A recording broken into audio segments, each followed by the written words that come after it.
साक्षात् परब्रह्म तस्मै श्री गुरुवे नमः।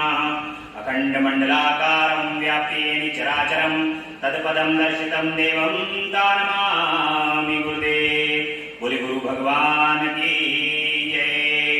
गजाननं भूतगणादिसेवितं कपित्तजम्बूफलचारुभक्षणम् उमासुतं शोकविनाशकारिकं नमामि विघ्नेश्वरपादपङ्कजं। बोल गणपति गजानन भगवान की जय। सर्वमंगल मंगले शिवे सर्वार्थ साधिके शरण्ये त्र्यंबके गौरी नारायणी नमस्ते। शरणागत दीनाथ परित्राण परायणे सर्वशास्त्र हरे देवी नारायणी नमस्ते। जगदम्बा रानी की जय, अम्बा मैया की जय। कर्पूर गौरम करुणावतारम संसारचारम भुजगेन्द्रम सदा वसंतम हृदयारविंदे भवं भवानी सहितं नमामि। ओम नागेन्द्रहाराय त्रिलोचनाय भस्मांगराय महेश्वराय नित्याय शुद्धाय दिगंबराय तस्मै नाकराय नमः शिवाय। ओम नमः शिवाय। ओम नमः शिवाय। ओम नमः शिवाय। भूत भावन भगवान की जय, महामृत्युंजय भगवान की जय।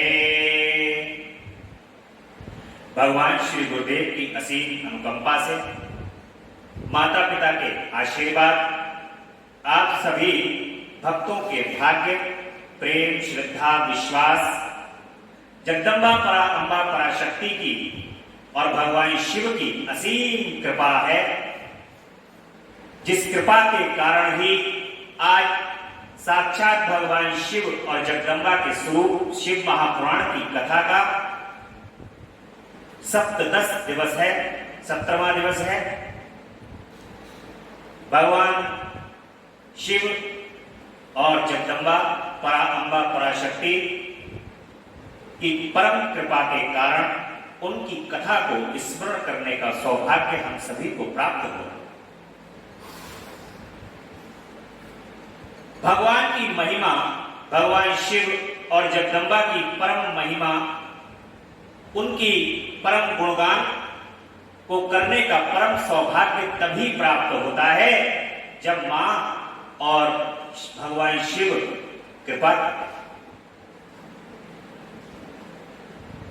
सभी लोग प्राय ये कहते हैं कि हे प्रभु हम पर कृपा करो, हे भोलेनाथ, हे जगदम्बा हम पर कृपा करो। तो कृपा का मतलब ही है जब आप भगवान के नाम का गुणगान सुने और भगवान के नाम का गुणगान करने लगे। भगवान का नाम लेना, उनका गुणगान करना, उनका संकीर्तन करना ही उनकी कृपा है। क्योंकि इस संसार के अंदर यश, कीर्ति, मान, सम्मान, वैभव, धन सभी का रास्ता भगवान के श्री चरण कमल से ही खुलता है और भगवान की परम भक्ति का रास्ता उनके संकीर्तन से और उनकी कथा को सुनकर के ही भक्त प्राप्त कर सकते हैं। इस कलिकाल में अन्य कोई दूसरा कारण नहीं। इस कलयुग में आप बड़े बड़े यज्ञों का आयोजन नहीं कर सकते, बड़े बड़े अनुष्ठानों को आप पूर्ण नहीं कर सकते, तथा आप किसी भी प्रकार का कोई भी कार्य इस कलिकाल में नहीं कर सकते। इस कलिकाल में तो बस केवल आप अपने प्रभु का नाम ही ले सकते हैं और वो नाम लेने का जो साधन है वो साधन है भगवान की कथा। जब आप भगवान की अमृतमय कथा को सुनते हैं, जब उनकी कथा आपके कानों में पहुंचती है तो आपका हृदय शुद्ध होता है और शुद्ध हृदय में सदैव प्रभु का वास, भगवान का वास है। कथा आपका शुद्धिकरण करती है। जब आप कथा को सुनते हैं तो आपका हृदय शुद्ध होता है। क्यों? क्योंकि जैसे ही आपने देखा होगा ना, कोई अधिकारी आने वाला होता है, बड़ा कोई प्रधानमंत्री या मुख्यमंत्री, तो पूरा शहर के अंदर नगर निगम और दूसरे विभाग साफ सफाई करने में, रंगाई पुताई करने में लग जाते हैं। ऐसे ही जो हृदय के अंदर गंदगी विराजमान है, मन के अंदर जो अशुद्धि है, जैसे ही पता चलता है मन को और हृदय को कि प्रभु इसके अंदर आने वाले हैं, सारी अशुद्धियां स्वतः ही साफ हो जाती हैं। बस ये कथा उन अशुद्धियों को साफ ही करने का कार्य करती है। भगवान परम कृपा करें, भगवान शिव और जगदम्बा परम कृपा करें, जो उनकी कथा को सुनने का सौभाग्य इस जीवन के अंदर पल पल क्षण क्षण प्राप्त होता है, पूरा जीवन ही सत्संग हो जाए, ऐसी प्रभु कृपा करें, ऐसा भगवान शिव और जगदम्बा कृपा करें। ये भक्तों को निरंतर उनके श्री चरण कमल में प्रार्थना करना चाहिए। कल की कथा के प्रसंग में भगवान नारद जी, जो ब्रह्म ऋषि हैं, मुनि हैं, वो अपने पिता के पास पहुंच करके भगवान शिव की महिमा का वर्णन सुनने के लिए प्रार्थना करते हैं। और आज की कथा में हम महाप्रलय काल में केवल सद्ब्रह्म की सत्ता का प्रतिपादन, उस निर्गुण निराकार ब्रह्म से ईश्वर मूर्ति का प्राकट्य, सदाशिव द्वारा स्वरूप भूता शक्ति अंबिका का प्रकटीकरण, उन दोनों के द्वारा उत्तम क्षेत्र का प्रादुर्भाव, शिव के वामांग से परम पुरुष का यानी भगवान विष्णु का आविर्भाव तथा उनके सकाश से प्राकृतिक तत्वों की क्रमशः उत्पत्ति का वर्णन सुना। ब्रह्मा जी कहते हैं कि हे ब्राह्मण, देव शिरोमणि, तुम सदा समस्त जगत के उपकार में ही लगे रहते। नारद जी देखिए, जो भगवान का भक्त होगा ना, भगवान के जो भक्त होते हैं वो सदैव दूसरों के परोपकार में रहते। भगवान के भक्त सेल्फिश नहीं होते, वो हमेशा दूसरों के ऊपर उपकार और परोपकार करते हैं, क्योंकि उनका हृदय ही ऐसा हो जाता है, ये समस्त जगत का पालन करने वाले भगवान हैं। और जब उनके भक्त होते हैं तो वो हर चीज में, हर वस्तु में भगवान को ही देखते हैं। और किसी भी वस्तु को यदि कोई भी परेशानी है, कोई दिक्कत है, तो वो भक्त का मन इतना निर्मल होता है कि वो समस्त जगत के कल्याण के बारे में ही सोचते हैं। अब नारद जी भगवान के परम भक्त हैं, वो जगत के कल्याण के बारे में दिन रात सोचते हैं। पर नारद जी एक ऐसे भगवान के भक्त हैं जो देवताओं और राक्षसों दोनों के कल्याण के बारे में सोचते हैं। राक्षसों का कल्याण भी करा देते हैं और देवताओं का कल्याण भी करा देते हैं नारद जी, इसीलिए दोनों के बीच की कड़ी हो रही। तुमने लोगों के हित की कामना से ये बहुत उत्तम बात पूछी है, जिनके सुनने से संपूर्ण लोगों के समस्त पापों का क्षय हो। उस अनामय शिव तत्व का मैं तुमसे वर्णन करता हूं। शिव तत्व का स्वरूप बड़ा ही उत्कृष्ट और अद्भुत। जिस समय समस्त चराचर जगत नष्ट हो गया था, जब प्रलय आती है तो पूरा चराचर जगत जो है वो नष्ट हो जाता है। भगवान शिव को संहार करता कहा है। भगवान शिव और जगदम्बा परा अंबा पराशक्ति महाकाली का रूप करके इस पूरे चराचर जगत को लय कर लेते हैं। ये दो पूरा चराचर जगत जो है वो भगवान शिव और जगदम्बा में लय हो और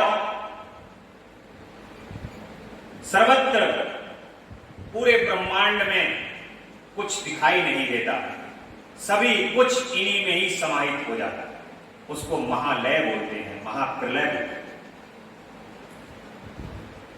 सर्वत्र केवल अंधकार ही अंधकार रह जाता है, ना सूर्य दिखाई देते हैं ना चंद्रमा दिखाई। महाप्रलय में और सूर्य और चंद्रमा भी लय हो जाते हैं। ऐसा कहा जाता है कि 12 सूर्य, लेकिन कोटि सूर्य का शब्द भी यूज किया गया है, यानी कि करोड़ों करोड़ों सूर्य जो हैं वो उदयमान हैं। चंद्रमा की भी यही दशा है, परंतु करोड़ों सूर्य और करोड़ों चंद्र जब महाप्रलय आती है तो ये सब उन्हीं में ही समाहित हो जाते हैं। समस्त चराचर जगत नष्ट हो जाता है, अनन्य ग्रहों और नक्षत्रों का भी कोई पता नहीं चलता। सभी ग्रह नक्षत्र इनका भी कुछ पता नहीं चलता, न दिन होता है न रात होती है। अग्नि, पृथ्वी, वायु और जल की भी सत्ता नहीं थी। प्रधान तत्व अव्याकृत प्रकृति से रहित सूना आकाश मात्र शेष था। केवल आकाश ही आकाश था, ना तो धरती है, बेस है ही नहीं, बस केवल ऊपर जितने चलते चले जाओ ब्रह्मांड आकाश, आकाश ही आकाश दिखाई देगा। आकाश का मतलब है कि जिसकी कोई था ही नहीं, चलता चला जाए व्यक्ति और उसकी था प्राप्त नहीं हो, और जिसकी था नहीं मिले वो तो शिव है। इसलिए सभी कुछ शिव में समाहित हो जाता है। प्रधान तत्व दूसरे किसी तेज की उपलब्धि नहीं होती। अदृष्ट आदि का भी अस्तित्व नहीं था। शब्द और स्पर्श की इच्छा छोड़ चुके थे। गंध और रूप की भी अभिव्यक्ति नहीं होती थी। रस का भी अभाव हो गया था। दिशाओं का भी भान नहीं होता था। इस प्रकार सब ओर से निरंतर सूची भेद घोर अंधकार फैला। उस समय सत ब्रह्म, इस श्रुति में जो सत सुना जाता है, एकमात्र वही शेष था। जब वह ऐसा जो इत्यादि रूप से निर्दिष्ट होने वाला भावात्मक जगत नहीं था, उस समय एकमात्र वह सत्य ही शेष था। यानी कि जो असत्य है वो सब जा चुका था। सत्य कौन है? शिव ही सत्य है। सत्य कौन है? शिव ही सत्य है। तो जब पूरा ब्रह्मांड में कुछ नहीं बचा तो कौन बचा? सत्य। सत्य का मतलब शिव। असत्य सब जा चुका। इसलिए जहां असत्य और सत्य दोनों होता है ना, तो जब असत्य खत्म हो जाता है, असत्य का नाश हो जाता है, तो केवल क्या बचता है? सत्य। और कैसे ना कैसे ही आने वाले समय में असत्य का नाश हो ही जाता है। सत्य की इतनी बड़ी सत्ता है कि वो असत्य का नाश कर ही देती, और असत्य विलुप्त होकर के केवल सत्य सामने रह जाता। और वो सत्य का स्वरूप कौन है? भगवान शिव, जिसे योगी जन अपने हृदय काश के भीतर निरंतर देखते हैं। वह सतत्व मन का विषय नहीं, वाणी का भी वहां तक कभी पहुंच नहीं होती है। वह नाम तथा रूप रंग से भी शून्य है। वह न स्थूल है, न कृश, न हश्व है, न दीर्घ है, न लघु है, न गुरु। उसमें न कभी वृद्धि होती है, न ह्रास होता है। श्रुति भी उसके विषय में चकित भाव से इतना ही कहती है, अर्थात इसकी सत्ता मात्र का ही निरूपण करती है। उसका कोई विशेष विवरण देने में असमर्थ हो जाती है।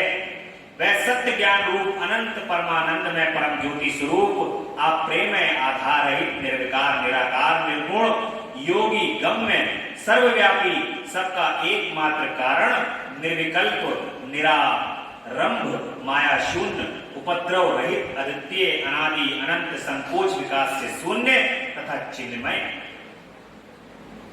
जिस पर ब्रह्म के विषय में ज्ञान और अज्ञान से पूर्ण उक्तियों द्वारा इस प्रकार ऊपर बताए हुए विकल्प किए जाते हैं, उसमें कुछ काल के बाद सृष्टि का समय आने पर द्वितीय की इच्छा प्रकट की।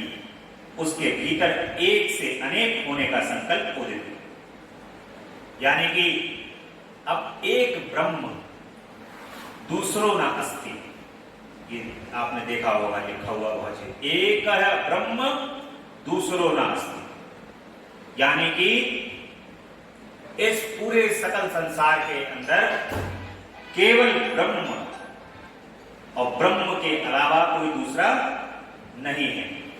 यानी ब्रह्म से ही इस सकल ब्रह्मांड की उत्पत्ति हुई।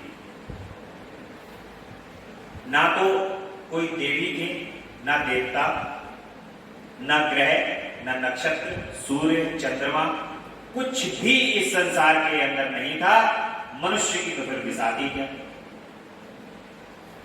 ये सकल ब्रह्मांड उस पर ब्रह्म में ही लय हो जाता है और उस पर ब्रह्म से ही उदय होता है। यानी कि इसका सीधा सीधा सा एक अर्थ है। भगवान शिव का जो पुराण है वो हमें बता रहे हैं भगवान शिव पुराण के माध्यम से, उनके शिव पुराण के माध्यम से बस हमें केवल एक शिक्षा यहां से प्राप्त हो रही है। वो शिक्षा है ये सकल ब्रह्मांड, हम सभी इस सकल ब्रह्मांड के ही अंश हैं। हम ना कोई नाम है, ना हम कोई जाति हैं, ना हम कोई धर्म है। हम इस सकल ब्रह्मांड के ही तत्व हैं। और जब लय होती है, प्रलय होती है, तो ये तत्व एक हो जाता है। और उस एक तत्व के अंदर जब इस प्रकृति को, इस सृष्टि को रचने की इच्छा जागृत होती है, तब वो एक ही तत्व अनेकों तत्वों में निर्दिष्ट हो जाता है, हमें दृश्य हो जाता है, दिखाई दे देता है। जब उस एक ब्रह्म की इच्छा होती है कि ये सृष्टि की रचना करनी है, वो एक ही ब्रह्म अनेक रूपों को धारण कर लेता है और वो अनेकों रूप धारण करके इस संपूर्ण सृष्टि की रचना करता है। तो इस एक व्यक्ति भी यदि है, एक जीव भी है, तो वो ब्रह्म है। यानी कि उस ब्रह्म का तत्व है, उस ब्रह्म के तत्व से निकला है, तो वो ब्रह्म ही। परंतु इस संसार में माया के पर्दे के कारण वो ब्रह्म अपने आप को पहचान नहीं कर पाता। ब्रह्म आता तो ब्रह्म बन के, एक छोटा सा बालक 1 साल 2 साल 6 महीने की अवस्था का, उसको कोई ज्ञान नहीं होता है संसार के अंदर। वो ब्रह्म स्वरूप ही, उस ब्रह्म को कुछ पता नहीं होता।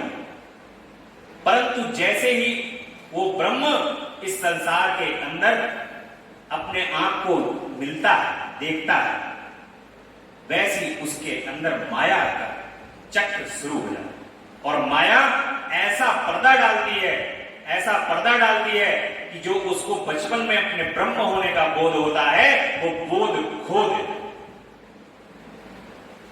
एक तत्व में से सब निकले हैं, उस एक ही तत्व के सब प्राणी हैं।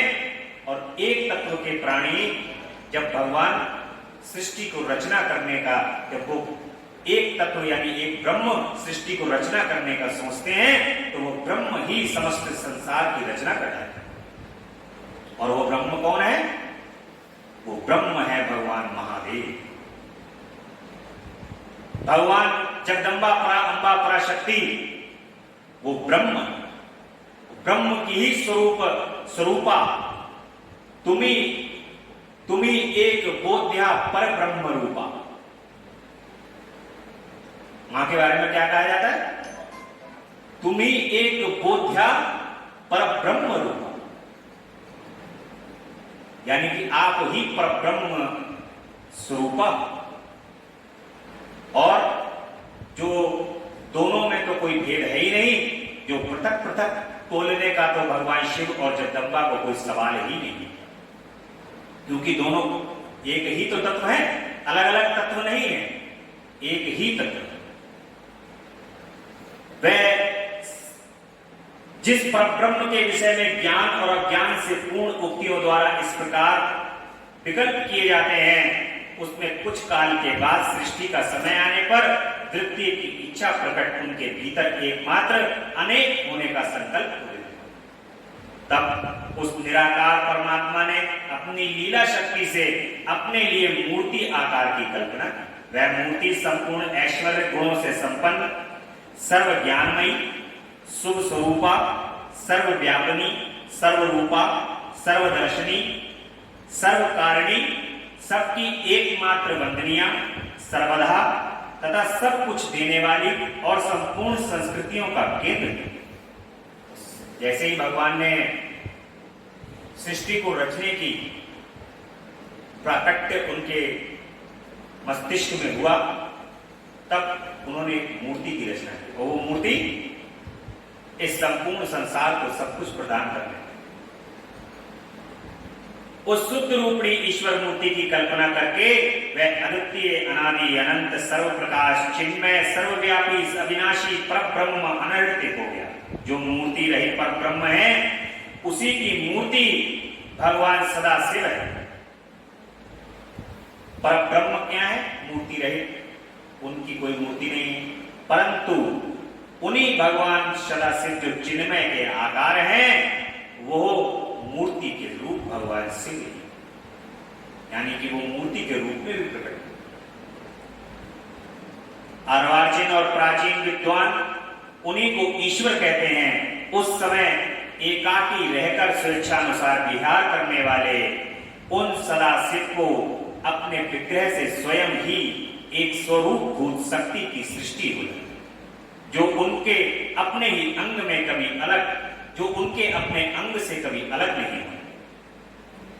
देखिए अभी बात चल रही थी कि मां शक्ति जो है वो उन्हीं के अंदर है, तो वो शक्ति भगवान शिव अपने अंदर से उस शक्ति निकलती है और वो शक्ति स्वरूपा, यानी कि भगवान शिव और शक्ति दोनों सबसे पहले उन्हीं का प्राकट्य होता है। ब्रह्म से कौन निकलता है? शिव और शक्ति स्वरूप। अब जिनका कोई आकार नहीं है, परंतु इस संसार की सृष्टि रखने के लिए, सृष्टि की जब आप संरचना करने का जब भगवान सोचते हैं, तो उस समय कोई ना कोई आकार तो प्रदान करना पड़ेगा। ना तो भगवान स्त्री है ना पुरुष है, भगवान तो ना स्त्री ना पुरुष, कोई किसी प्रकार से नहीं, परंतु इस संसार में इस सृष्टि की रचना करने के लिए शिव और शक्ति का स्वरूप यहां पर धारण करना पड़ता है। शिव अपने तत्व में और शक्ति अपने तत्व में यहां पर उद्यत। इसी कारण जो उनके अपने श्री अंग से कभी अलग नहीं होने वाली हैं, उसी पराशक्ति को प्रधान प्रकृति गुणावती माया वृद्धि तत्व की जननी तथा विकार रहित बताया है। वह शक्ति अंबिका कही गई है, उसी को प्रकृति सर्वेश्वरी त्रिदेव जननी नित्य और मूल कारण भी कहते हैं। सदाशिव द्वारा प्रकट की हुई उस शक्ति के 8 भुजाएं हैं। उस शुभ लक्षणा देवी के मुख की शोभा विचित्र है। वह अकेली ही अपने मुख मंडल से सदा एक सहस्त्र चंद्रमाओं की कांति धारण करती। एक सहस्त्र का मतलब सहस्त्रों। एक चंद्रमा जब उदय होता है तो वो कितना सुंदर दिखाई देता है। लोग बड़ी यहां कविताएं बना डालते हैं करोड़ों चंद्रमा के ऊपर, लेकिन कहा जा रहा है कि जो जगदम्बा है वो सहस्त्रों चंद्रमा के समान कांति की तरह चमकती हुई दिखाई देती है। अब जिन्होंने मां के दर्शन किए हैं उनको फिर इस संसार के अंदर फिर और क्या अच्छा लगेगा। आप मुझे जिसने मां के दर्शन कर लिए हैं वो संसार में फिर सारी चीजें उसके लिए विरक्त है, बेकार है। मां से सुंदर इस संसार के अंदर कोई और दूसरी वस्तु नहीं। इसलिए सदाशिव द्वारा प्रकट की हुई मां की 8 भुजाएं हैं। शुभ लक्षणा देवी के मुख की शोभा विचित्र है। वह अकेली ही अपने मुखमंडल तथा सदा सहस्त्र चंद्रमाओं की कांति को धारण करती हैं। नाना प्रकार के आभूषण उनके श्री अंगों की शोभा बढ़ाते हैं। वह देवी नाना प्रकार की गतियों से संपन्न है और अनेक प्रकार के अस्त्र शस्त्र को धारण करती है। उनके खुले हुए नेत्र खिले हुए कमल के समान जान पड़ते हैं। वह अचिंत्य तेज से जगमगाती हैं। वह सबकी योनि और सदा उधमशील रहती है। एकाकिनी होने पर भी वह माया संयोग बस अनेक हो जाती है।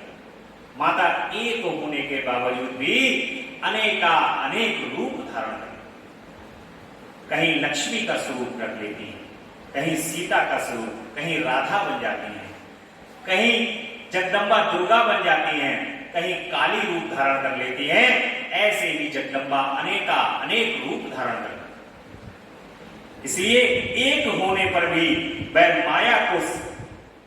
माया के संयोग के साथ अनेक हो जाती है।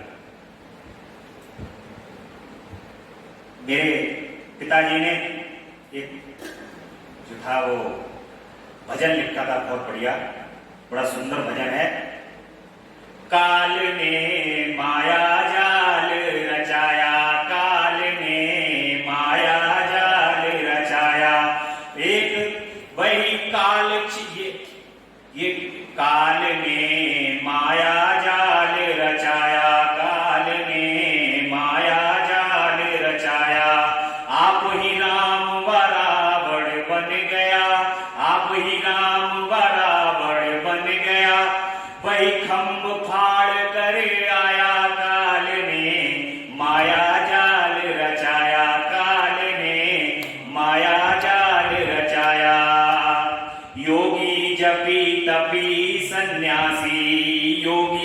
जपी तपी सन्यासी, ये सब काल क्षेत्र की माया, काल ने माया जाल रचाया, काल ने माया जाल रचाया। इस सृष्टि को चलाने के लिए संपूर्ण संसार में काल ने जो माया जाल रचा रखा है, इस माया जाल को समझना योगी जपी तपी सन्यासी सभी भ्रमित हो जाते हैं।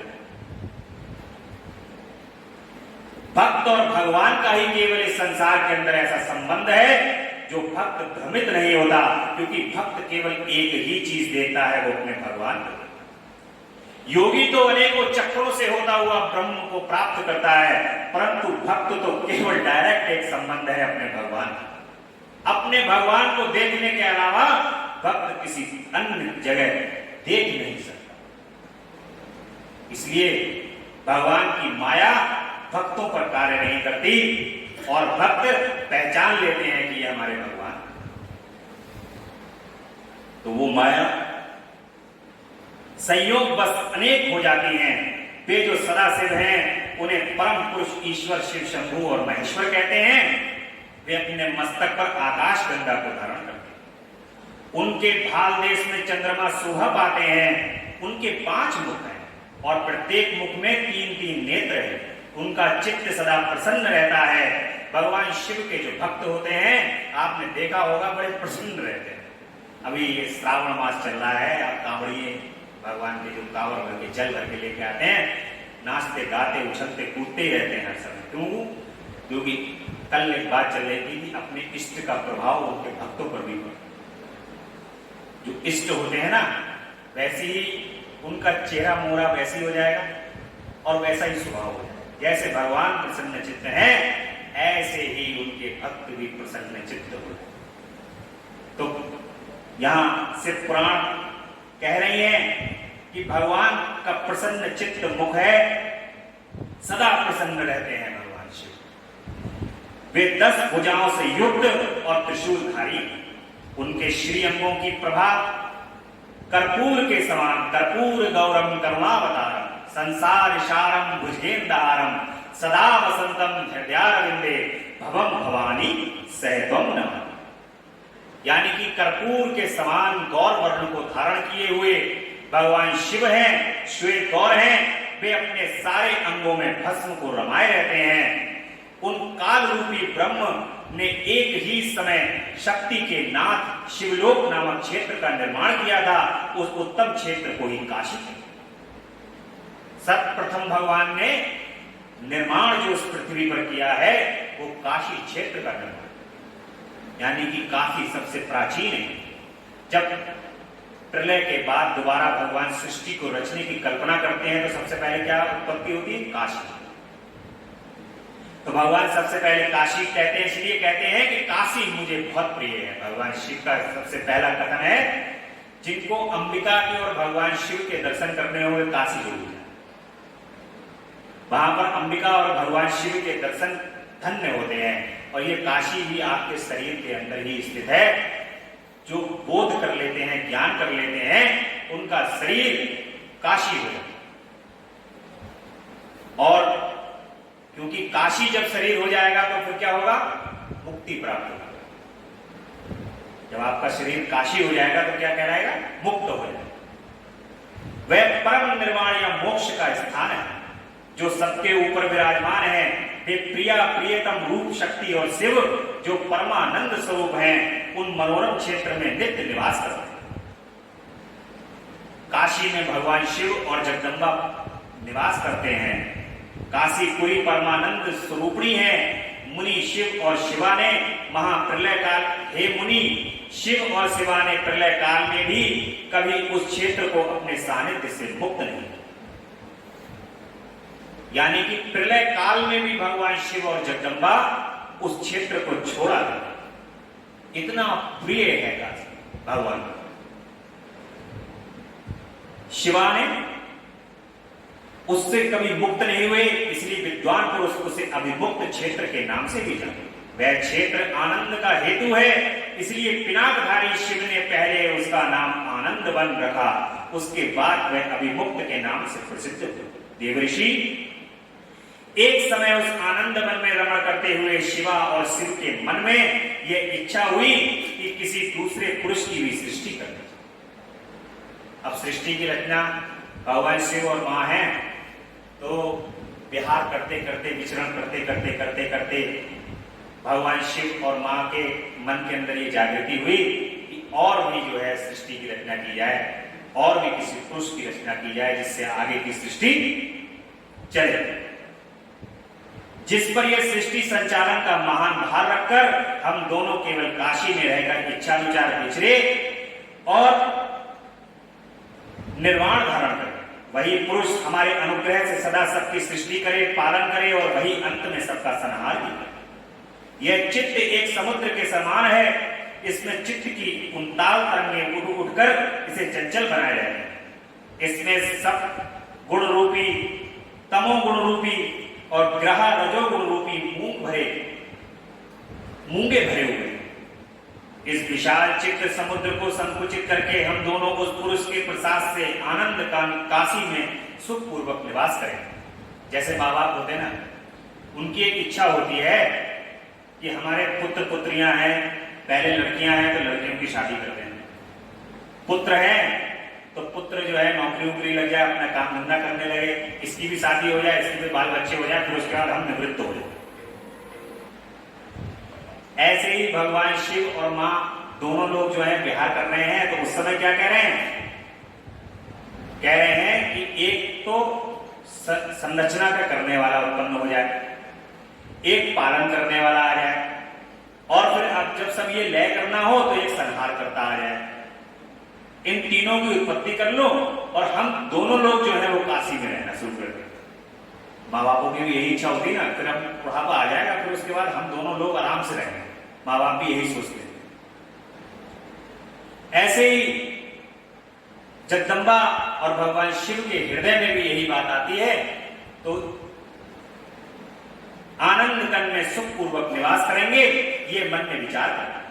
यह आनंद वन वह स्थान है जहां हमारी मनोवृत्ति सब ओर से सिमटकर इसी में लगी हुई है, तथा जिनके बाहर का जगत चिंता से आतुर प्रतीत होता है, ऐसा निश्चय करके शक्ति सहित सर्वव्यापी परमेश्वर शिव ने अपने वामांग के 10वें अंग पर अमृत मल दिया। फिर तो वहां से एक पुरुष प्रकट हुआ जो तीनों लोकों में सबसे अधिक सुंदर।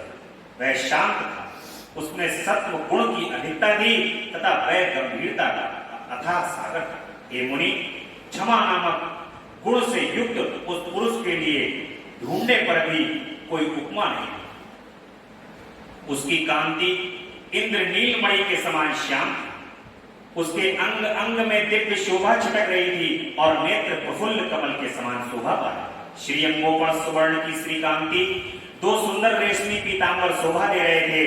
किसी से भी पराजित न होने वाला वह वीर पुरुष अपने प्रचंड भुजदंडों से सुशोभित हुआ।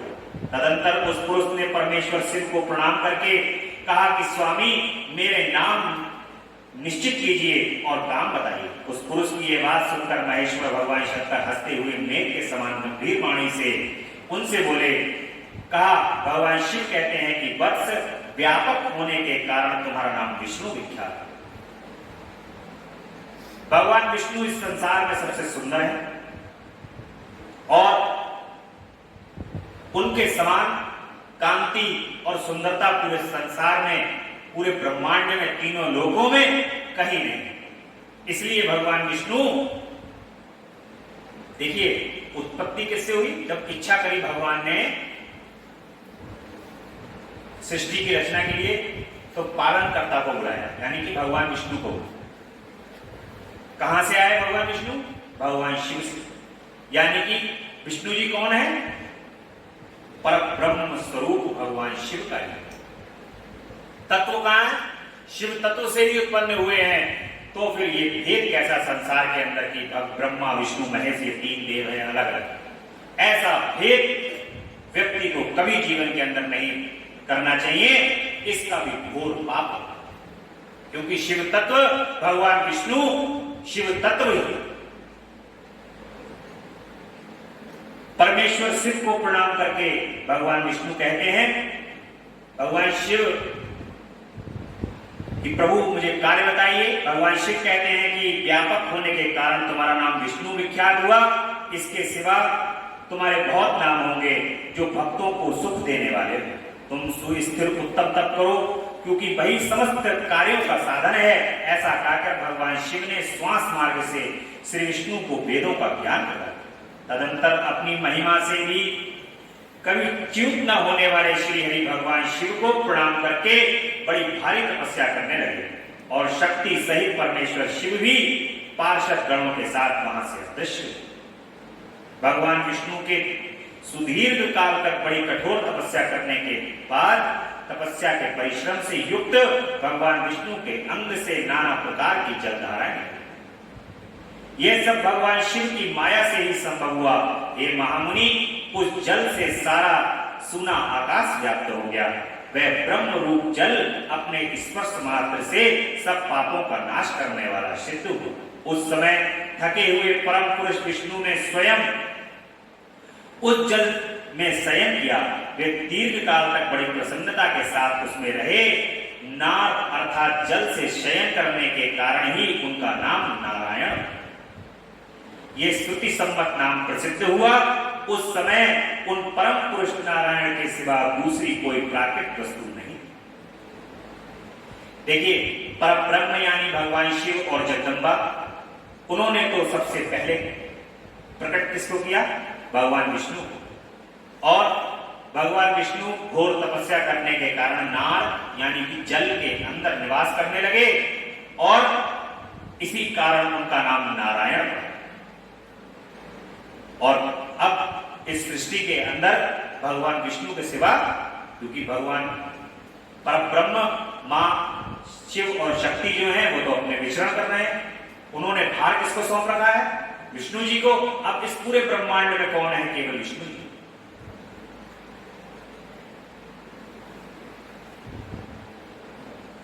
भगवान विष्णु इसके बाद ही उन महात्मा नारायण देव से यथा समय सभी तत्व प्रकट हुए।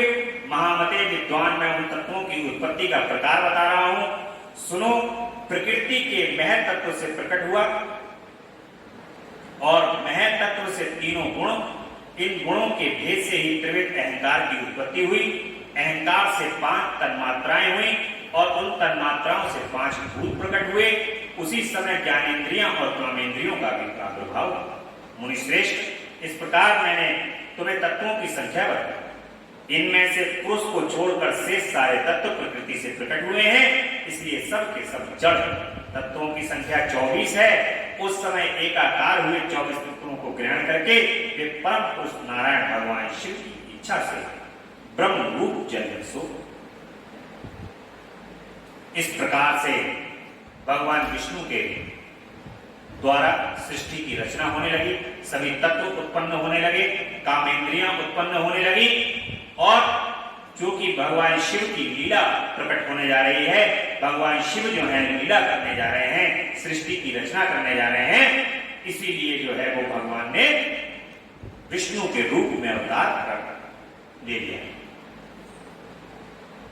तो इस भगवान के पुराण के माध्यम से हमें केवल भगवान शिव की और जगदम्बा की ही लीला इस समस्त संसार के अंदर हम भक्तों को दिखाई देती है कि ये समस्त संसार के अंदर जितनी भी लीलाएं हो रही हैं वो जगदम्बा परा अम्बा पराशक्ति और भगवान शिव की ही लीला है। ये समस्त संसार उनकी लीलाओं में बंधा हुआ। आज की कथा भगवान की यही विश्राम लेगी और कल की कथा में भगवान विष्णु की नाभि से कमल का प्रादुर्भाव होगा और यहाँ पर कमल के प्रादुर्भाव से ब्रह्मा जी का प्रादुर्भाव होगा और ब्रह्मा जी सृष्टि की रचना करेंगे। कल की कथा थोड़ी सी बड़ी कथा होगी और थोड़ा समय निकाल करके कल की कथा में उपस्थित हों। बोले शंकर भगवान की जय। तेरा पल पल बीता जाए मुझसे जप ले नमः शिवाय। तेरा पल पल बीता जाए मुझसे जप ले नमः शिवाय। ओम नमः शिवाय, ओम नमः शिवाय, ओम नमः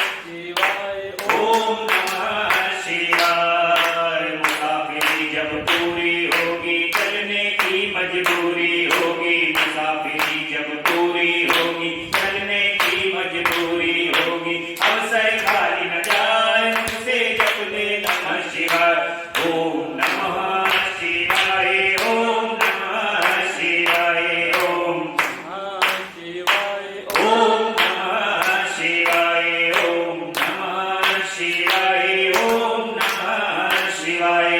बोले शंकर भगवान की जय, महामृत्युंजय भगवान की जय।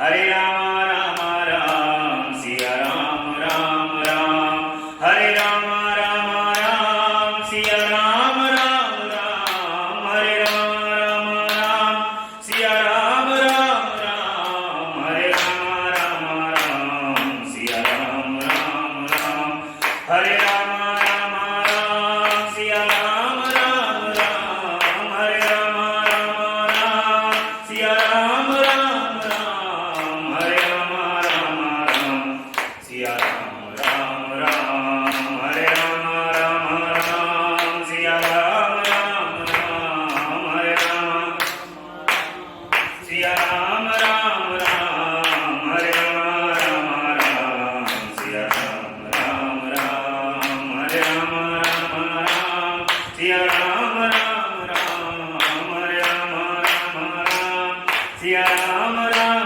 राम, हरे राम राम सिया राम राम राम, हरे राम राम सिया राम राम राम, हरे राम राम सिया राम राम राम, हरे राम राम सिया राम राम राम, हरे राम राम सिया